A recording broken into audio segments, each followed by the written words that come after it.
Hello everyone, हम करें class 9th math chapter 4 linear equations इन two variables exercise 4.3 और इस वीडियो में हम सोल्व कर रहे हैं क्वेश्चन 6। तो देखिए स्टेटमेंट क्या है। If the work done by a body on application of a constant force is directly proportional to the distance travelled by the body, express this in the form of an equation in two variables and draw the graph of the same by taking the constant force as 5 units. Next step, also read from the graph the work done when the distance traveled by the body is 2 units, second है 0 unit. समझिए क्या है statement कि अगर किसी body पर constant force apply करते हैं तो वहां पर जो वर्क डन होगा वो डायरेक्टली प्रोपोर्शनल है distance travelled by the body. देखिए यहाँ पर तो वही हमने लिखा है work done directly proportional distance travelled by the body. Next उन्होंने क्या कहा है कि इसे है एक्सप्रेस करना हमें linear equation in two variables. तो यहाँ पर है हम वेरिएबल्स को यूज करेंगे।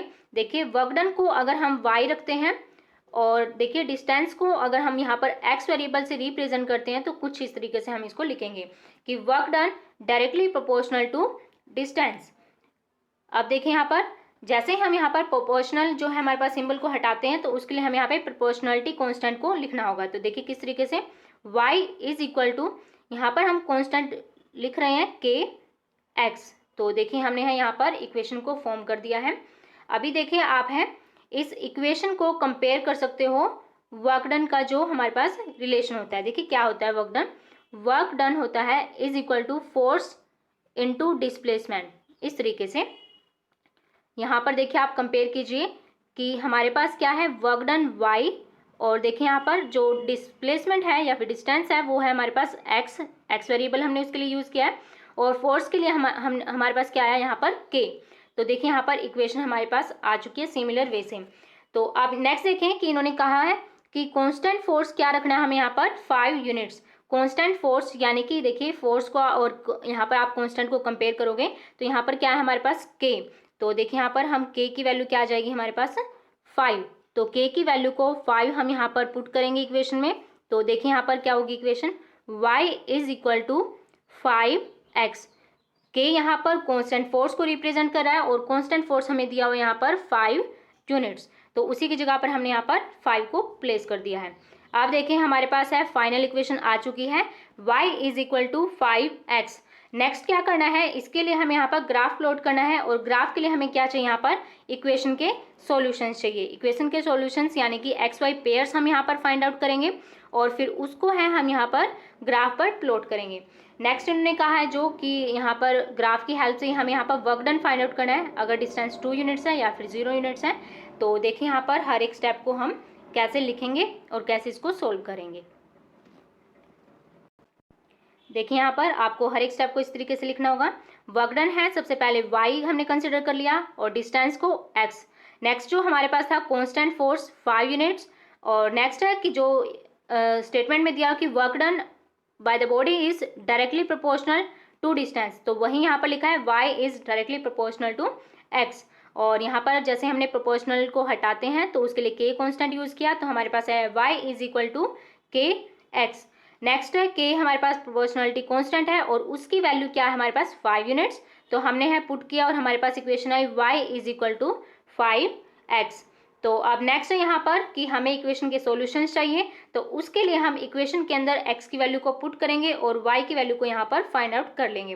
देखिए कुछ इस तरीके से सबसे पहले x की वैल्यू को 0 पुट किया यहाँ पर तो हमारे पास क्या है y is equal to 5 multiply 0 is equal to 0। देखिए इस तरीके से 5 मल्टीप्लाई 0 आप करोगे तो यहाँ पर y की वैल्यू क्या आ जाएगी 0 ही आ जाएगी। फर्स्ट सॉल्यूशन हमने फाइंड आउट कर लिया है। सिमिलर वे से यहाँ पर देखिए x की वैल्यू को हम यहाँ पर पुट करेंगे 1। आप देखते हैं कि इक्वेशन के अंदर जैसे हमने पुट किया 5 मल्टीप्लाई 1 तो यहाँ पर क्या आ जाएगा 5। तो ये हमारे पास क्या आ चुका है सेकेंड सॉल्यूशन।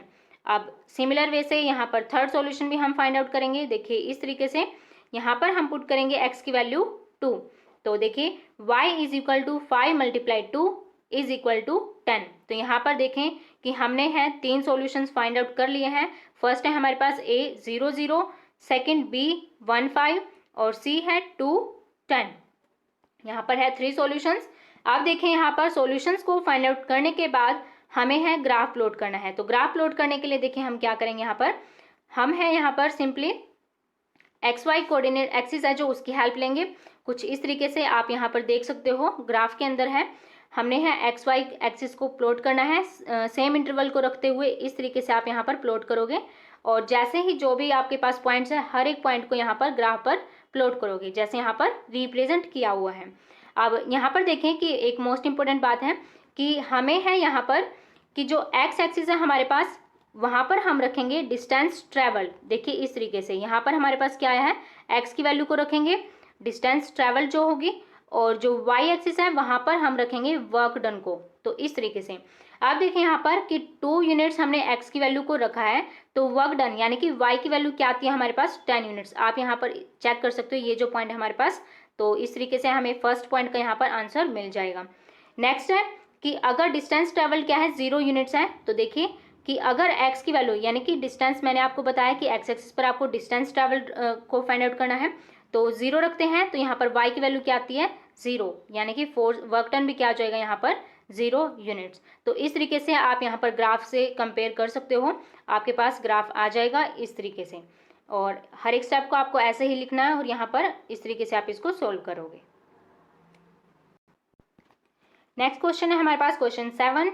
स्टेटमेंट देखिए क्या है यहाँ पर, Yamini and Fatima, 2 students of class 9th of a school, together contributed ₹100 towards the Prime Minister's Relief Fund to help the earthquake victims. Write a linear equation which satisfies this data. और देखिए इसी के अंदर इन्होंने क्या कहा है कि you may take their contributions as ₹X and ₹Y. Draw the graph of the same. समझिए क्या है स्टेटमेंट कि 2 गर्ल्स हैं यामिनी और फातिमा क्लास 9th की, और दोनों ने क्या किया एक साथ कंट्रीब्यूट किया है 100 रुपीज़ कहाँ पर towards the prime minister relief fund में। तो इसके लिए देखें कि इस डाटा की हेल्प से हमें यहाँ पर एक लीनियर इक्वेशन को फॉर्म करना है, और नेक्स्ट टाइम उसका हमें ग्राफ भी प्लॉट करना होगा। और इसी के अंदर इन्होंने कहा है कि अगर हम यहाँ पर कंपेयर करें, कंसिडर कर लेते हैं कि जो यामिनी है वो कंट्रीब्यूट करती है x रुपीज़ और फातिमा जो करती है वो है y रुपीज़, तो उसके लिए देखिए हम इक्वेशन बहुत ही ईजिली यहाँ पर फॉर्म कर सकते हैं। जैसे कि है हमने कंसिडर कर लिया कि यामिना कंट्रीब्यूट करती है x रुपीज़ और यहाँ पर देखिए फातिमा करती है y रुपीज़। तो इस तरीके से देखें यानी कि टोटल कंट्रीब्यूशन क्या है दोनों का 100, यानी कि यामिनी के जो रुपीज़ हैं x प्लस y, तो दोनों का टोटल कंट्रीब्यूशन क्या है यहाँ पर 100। तो इस तरीके से देखिए हमने इजीली यहाँ पर इक्वेशन को फॉर्म कर लिया है। तो यहाँ पर हमारे पास इक्वेशन है, अब इस इक्वेशन के हम सॉल्यूशंस फाइंड आउट करेंगे और उसके लिए यहाँ पर है ग्राफ को प्लॉट करेंगे। तो देखिए यहाँ पर इक्वेशन को हमें थोड़ा सा चेंज करना होगा सॉल्यूशंस फाइंड आउट करने के लिए। किस तरीके से कि हम y को लिखेंगे यहाँ पर लेफ्ट साइड पर, और x जो है हमारे पास उसको हम राइट साइड पर शिफ्ट करेंगे। x प्लस है तो यहाँ पर जाएगा तो माइनस, यानी कि 100 माइनस x। इस तरीके से हम इसकी हेल्प से यहाँ पर सॉल्यूशंस को फाइंड आउट करेंगे। तो यहाँ पर भी देख लीजिए कि हर एक स्टेप को आपको कैसे लिखना है। देखिए यहाँ पर हमने कंसिडर किया था contribution by Yamini x rupees and Fatima का जो कंट्रीब्यूशन है y रुपीज़। तो क्वेश्चन के अंदर जो स्टेटमेंट थी उसके अकॉर्डिंग हमारे पास क्या आया कि x plus Y is equal to 100। हमने है इक्वेशन के अंदर चेंजेस किए तो हमारे पास आया y is equal to 100 minus X. आप देखें यहाँ पर हम सॉल्यूशंस को फाइंड आउट करेंगे यानी कि एक्स वाई पेयर्स को। तो उसके लिए हम क्या करेंगे, x की वैल्यू को इक्वेशन में यहाँ पर पुट करेंगे और y की वैल्यूज को यहाँ पर फाइंड आउट कर लेंगे। तो रखिए यहाँ पर है x की वैल्यू को इस इक्वेशन में पुट करते हैं। देखिए इसके अंदर x को हम 0 कंसिडर करते हैं सबसे पहले, तो y देखिए क्या आ जाएगा हमारे पास 100 माइनस 0, तो यहाँ पर क्या आया 100। और नेक्स्ट है x को हमने रख लिया है यहाँ पर 10, पुट किया x इज इक्वल टू 10, तो देखिए यहाँ पर y क्या आ जाएगा यहाँ पर 100 माइनस 10 यानी कि 90।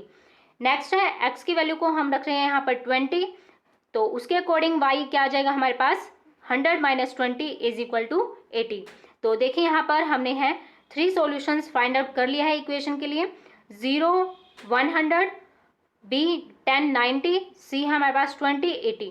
और देखिए अब इन सॉल्यूशंस को हम ग्राफ पर प्लॉट करेंगे। आप देख सकते हैं यहाँ पर कैसे हम इसको प्लॉट करेंगे। सबसे पहले एक्स एक्सिस और वाई एक्सिस को इस तरीके से आपको रिप्रेजेंट करना होगा और सेम इंटरवल को रखते हुए यहाँ पर आप यूनिट्स को रिप्रेजेंट करोगे। यहाँ पर हमने 1 2 नहीं रिप्रेजेंट किया है, अकॉर्डिंग टू जो हमारा सॉल्यूशन है उसके अकॉर्डिंग हम यहाँ पर रख रहे हैं 10 20 30 40, इस तरीके से आप देख सकते हो। यहाँ पर सेम यहाँ पर वाई एक्सिस पर हमने पुट कर लिया है इंटरवल्स को। आप देखिए जो पॉइंट्स हैं उनको हम रिप्रेजेंट करेंगे। देख सकते हो यहाँ पर कि जैसे फर्स्ट पॉइंट है हमारे पास 0 100, तो x क्या है हमारे पास 0 और y क्या है हमारे पास 100। तो देखिए यहाँ पर हमारे पास पॉइंट है फर्स्ट a पॉइंट, और नेक्स्ट देखिए हमारे पास क्या है, सेकंड पॉइंट था हमारे पास 10 90। तो देखिए 10 90 कैसे होगा, x है हमारे पास 10 ये रहा, और यहाँ पर देखिए y क्या है हमारे पास 90। तो इस तरीके से है आप यहाँ पर दोनों ही पॉइंट्स को ज्वाइन करोगे, तो जहाँ पर लाइन से इंटरसेक्ट करती है वो हमारे पास क्या आ जाएगा, यहाँ पर पॉइंट आ जाएगा। देखिए और नेक्स्ट है हमारे पास 20 80। तो देखिए 20 है हमारे पास, आप देख सकते हो यहाँ पर 20, और ये रहा एक्स एक्सिस पर 20 हमने फाइंड आउट कर लिया, और वाई एक्सिस पर 80। तो यहाँ पर दोनों को ही हम ज्वाइन करेंगे इस तरीके से, और हमारे पास क्या आ जाएगा, यहाँ पर देखिए पॉइंट हमें यहाँ पर ग्राफ पर मिल जाएगा। तो ये सी पॉइंट भी हमने यहाँ पर रिप्रेजेंट कर दिया है। तो इस तरीके से है, तीनों पॉइंट्स आए हमारे पास, फर्स्ट है 0 100, सेकेंड है हमारे पास 10 90, और सी है यहाँ पर 20 80। तो इस तरीके से है आप फिर इस लाइन को स्केल की हेल्प से है इन तीनों ही पॉइंट्स को ज्वाइन करोगे, और यहाँ पर है इक्वेशन को ग्राफ पर इस तरीके से प्लॉट करोगे।